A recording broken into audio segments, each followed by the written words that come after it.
I'm sure with some folks on every team that has something like that. But I really don't think it was as prevalent as they try to make it out. Yeah, I really don't. I really, in my heart, and just from a fan, like I said, just coming from a fan, I try to do a lot of reading and research, but I just think some of that stuff was really just blown. I got to tell you, this it wasn't prevalent in track and field too.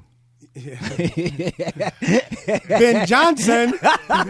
Can we say Ben Johnson? Ask Lewis about Ben Johnson. Ben came out like a pit bull come out of there. And it's funny that you say that. In the 1988 Olympics, of the 8 guys in the 100-meter final, 7 of those guys got busted for performance-enhancing drugs. Yeah. Wow. Yeah. 7 out of the 8. Yeah. Yeah. So just think about it. But something, I really, and I think every generation we're taking something. We can go back to the Babe Ruth and all the. Sometimes I think they just insult our intelligence, just the media, because the Babe Ruth. You ever seen those big uniforms they used to wear out? Those things was like weight jacket. You mean you tell me Mickey Mantle and all of that generation?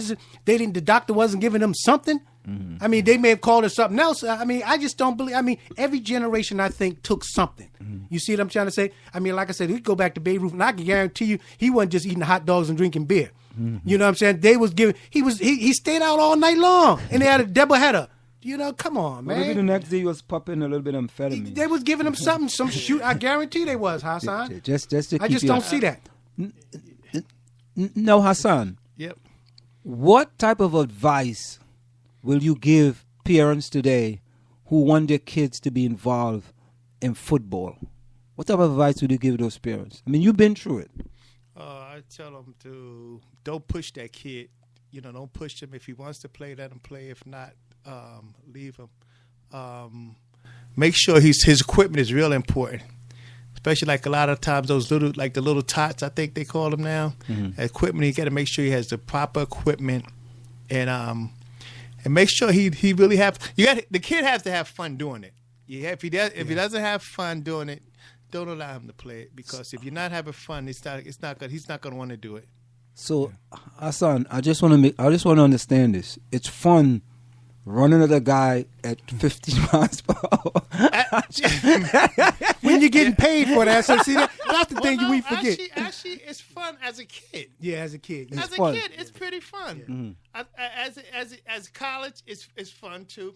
I think when it gets to the pro level, it becomes a business. Yeah. It becomes a business, and that pretty much takes the fun away from it. Yeah. It becomes a business because now you got somebody. It's a job. Over you. It becomes a job. Yeah, pretty much. And then you got somebody that's actually looking at you and watching you, your every move. And again, we talked about stuff off the field, as well as in the locker room. When you was a kid, that didn't happen. Right. You had fun. It was fun. Football was fun as a kid versus playing in the pros. It was fun. Yeah. The only good thing about the pros was it became a job, and the money was pretty good. So other than that, I think once you take the fun out of it, it becomes a business. And parents need to know that too, because as well as the kid, it's fun up to a point. Yeah. Yeah. And then it's even, and I think one of the other thing it doesn't become, once you play the pro level, and then after the pro level, and you look back, you say, hey man, I don't know if I should have did that, because I could have did something else. Because the pain, like I'm saying, I'm finna do a whole workup on me now. The pain afterwards, life after football, dealing with the concussions, the pains, the operations, the shoulders, the teeth knocked out, the fingers, all that stuff. Now it becomes, hey man, should I did something else? It's funny because I see Earl Campbell now. Oh man. And Earl Campbell was, I love Earl Campbell from the Houston Oilers, man. Earl Campbell one year. Oh, yeah, man. Earl Campbell would they would just hand off the ball to Earl Campbell. Run you over. And he will run you over, man. He was just,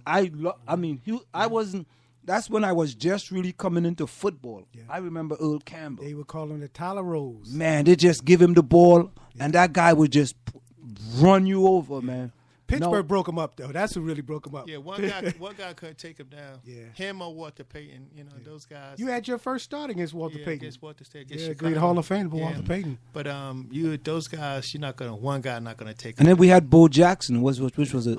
Bo Jackson, a heck of an athlete. I mean, almost like a Superman.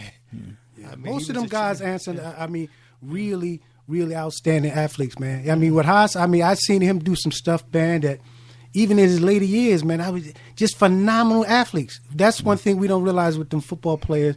All of those professional athletes, they can do a bunch of sports, man. Yeah, literally, I mean, he would run. Haas, what was your time? 4.5 or 4? 4.5, 4.6. I mean, that's flying for a big man, 6'4", 250 pounds.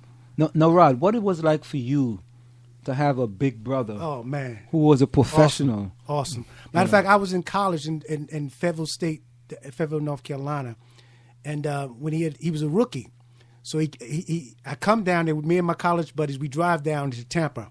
You remember that house? Mm-hmm. And so he takes me to the mall. He takes me to. We go to the mall. Mm-hmm. So I'm just looking at the mall. I'm from up here and never been down south that far. So I'm in the mall. He reaches in his pocket and gives me a bunch of $100 bills. And it came, I think it's $500 or $600 bill. Here I'm in college. I might have been probably about 18 or 17. I don't know how it was. But and that's, you talking about, I don't think I spent $1 of it that day. I'm telling you, brother. And I'll never forget that. I mean, a wide $100 bill. I'd never seen that. I mean, my father, we had a little change in the family, but I'd never seen that type of money in college, man. He just reached in and just gave me, just peeled off hundreds, man. I'll never forget it. So I would always be indebted to that. I mean, there's, into that, I really would. Well, Hassan, I think it's always good to see people like you who played professional football and are still humble, because sometimes we see guys who played professional football and they still think they're in the NFL or they're in the NBA. Because you got to get a real job and real work. Real world. Yeah, because it's like But it's you guys. You it's hard. I mean, it's hard. I mean, you goes for making. I didn't make $1 million, but it's hard to go from making $1 million to say make $40,000. It's this hard. Psychologically, it's hard for a player. Yeah. I mean, I really think that's why a lot of I don't know if you saw the thing 30-30. They did a profile a lot of NFL players or players that played who became bankrupt 5 years after they played the game. Terrell Owens is having a big problem. Yeah. I mean, it's case after case, man. And psychologically, man, it's this. You're not prepared. NFL doesn't prepare you for life after football. It really does. They don't. And it hits you. So it just smack you right in the face. For example, there's a guy, I'll mention his name. It's Booker Reese. He played with me down in Tampa, man. I can't believe him. I can't believe today he's in prison. It's crazy, man. He's in prison today because of, I don't know what he did, but this guy was a first-round draft choice. I got drafted the year after him, but he was a friend of mine. And, I think reality kind of hit him in the face in terms of being a superstar and then come back to reality, because this is the real world, because it's only 1,400 professional football players and the rest of everybody else is citizens and everybody else gets jobs. So it's the same thing with the NBA. If you got 400 guys that play in the NBA, a lot of them are rich, but that's just 400 of a population of millions and millions of people. So a lot of times they get caught up and they don't come back down to earth, and it's a hard adjustment. I made the adjustment. It was hard. I mean, you have to, but I think one of the reasons my adjustment was pretty smooth, because I pretty much, when I did come, I didn't spend a lot of money though. I didn't. Yeah. It wasn't foolish. It was cheap. It was frugal. Frugal, yeah, that's the word. Frugal, yeah. You got to use, you got to be politically correct. Hey, exactly. You're so right. I didn't waste a lot of money. I mean, I didn't change my lifestyle. I bought the car. I bought the townhouse, but I didn't buy miscellaneous. And this the biggest thing I think with athletes, habits. Yeah. I mean, if you got bad habits. I mean, when I say bad habits, I mean drugs. I'm not gonna say cigarettes, but the other kind of cigarettes, drugs, or women, go-go bars. Those things could kill you. Gambling. You know, a guy I played with up in Canada, Mr. Art Sleester went through that same Yeah. where The quarterback from Ohio State. Yeah, he's Ohio State. Yeah, and Ohio he's State my quarterback up in Ottawa. Oh. And we talked because we talked about being down in Atlantic City. But you know, those bad habits could kill an athlete, man, because it's gambling, drugs, women, go-go bars. You know, that all that stuff could kill you. And I say kill, when I say kill you, I mean it can destroy you, financially bankrupt you. Yeah. You know, you see guys. I can't believe guys. I done heard stories of guys palm your Super Bowl ring. Yeah. I mean, come on. I mean, your Super Bowl ring. That's not the. I mean, I played to get one of those things. There's no way I would be able to palm. I would be willing to palm a Super Bowl ring. But there's guys doing that because they didn't. The whole thing was a shock to them from being a superstar to being like everybody else, and they can't handle it. And a lot of us can't handle it and didn't handle it. So, if you just tuned into us, you are listening to Hassan Abu Bakr, former NFL player, and his brother Rod Abu Bakr. We're just having a discussion here about, you know, Deshaun Jackson, the wide receiver that was just released by the Philadelphia Eagles, and just the sort of PR around him being released and him being associated with a gang, so-called gang. And, you know, that this brother is doing a lot of good things in the community, and he has never been really arrested. He never got busted for drunk driving, never got busted for, you know, cocaine. He never got busted for making any racial slurs. He never got busted for any type of thing, and they're making him out to be, you know, almost a criminal, you know, just like they wanted to do with Richard Sherman, you know, by calling him a thug. And, you know, it's like we have all these code words, you know, to call these individuals of color, and it just really makes you wonder sometimes, you know, why don't people sit back and smell the coffee and get all the information before jumping to conclusion? Because I listened to ESPN today, and the guy named Stephen A. Smith, it's a good thing that ESPN has some type of diversity as far as the announcers is concerned. Yeah. Because when you don't have diversity, when you don't have people who lived that life, the pushback, lived in the trenches, lived in Newark, you know, and listen, I lived in Newark. Mm-hmm. Yeah. And I'm going to deviate here a little bit because, you see, when you live in a community like South Orange and Maplewood, we tend to want to distance ourselves from what's happening in Irvington, what's happening in Newark, what's happening in East Orange. Gates and stuff. Yeah, we want to think that, you know what, we're going to leave those people over there.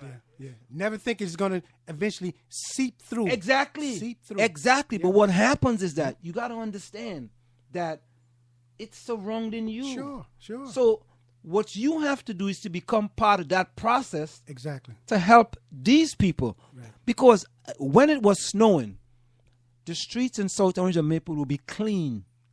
Clean. To the blacktop. You go to Newark and Irvington. Yeah. They snow on the ground. Yeah. Some of the side streets, Yep. they have like a pad, ice. a road pad. Yeah, just enough for the car. Just the cars passing down the streets. And some people in South Orange and Maple may say, because this is supposed to be, you know, the South Orange Maple online radio experience. Correct. Some people may say, well, why is he worrying about what's going on in Newark and Irvington? You got to worry about it. Yeah, you got to worry about your neighbor. You have to. And worry that's about your why neighbor. we are going to be doing the Newark online radio experience. Okay.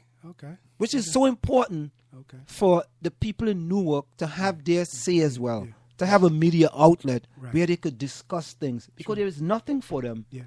Nothing not like this. Yeah, I mean, what you're doing here is really, I think, groundbreaking. You know what I'm trying to say? I really, like I said, I appreciate you inviting my brother up here. My brother invited me up here with him. So, I mean, something like this is really, I think, grassrooted and needed in Newark, and not only Newark, just as Essex County. You know, that whole area. You know, I understand Maplewood and South Orange is Essex County too, but I'm just saying there's other places that this can be a good service.